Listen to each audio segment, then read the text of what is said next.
दिखे त टीपता खड़े वो चुपचाप आत्मा धरे बसता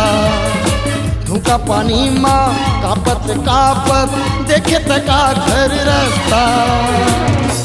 आज मोर छतरी के नीचे खड़े खड़े काबर भींजे आज मोर छतरी के नीचे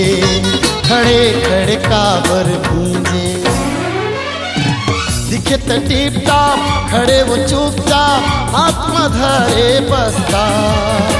धूका पानी माँ कापत कापत देखे तका घर रास्ता आज मोर छतरी के नीचे खड़े खड़े काबर भींगे आज मोर छतरी के नीचे खड़े खड़े काबर भींगे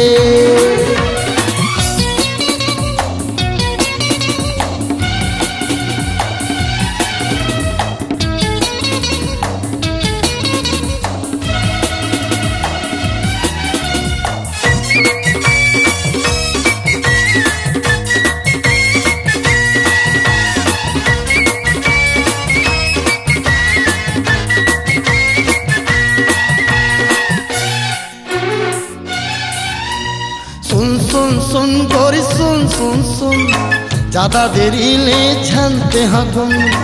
हो जाही सर्दी पड़ के बीमार थोकन कमावन दे मोला पुन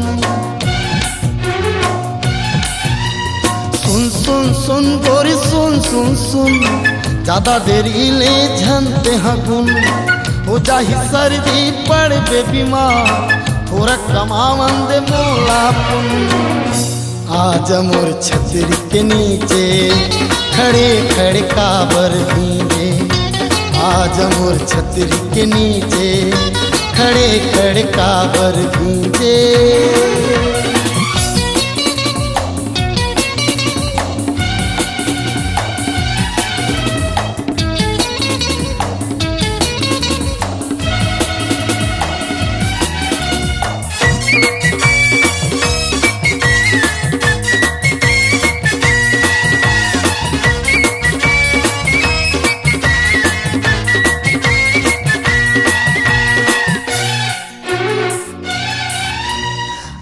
अना आ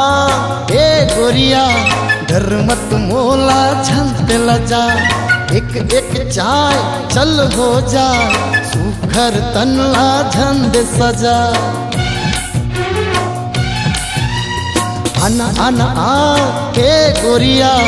डर मत मोला झंते लजा एक एक चाय चल हो जा सुखर तनला झंड सजा आज मोर छतरी के नीचे खड़े खड़े काबर भींजे आज मोर छतरी के नीचे खड़े खड़े काबर भींजे दिखे त टीपता खड़े वो चुपचाप हाथ में धरे बसता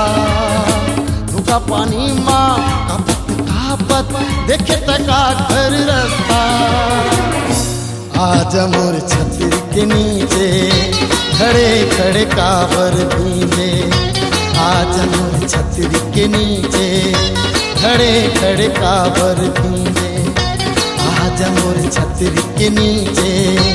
खड़े खड़े काबर भींगे आज मोर छतरी के नीचे खड़े खड़े काबर भींगे।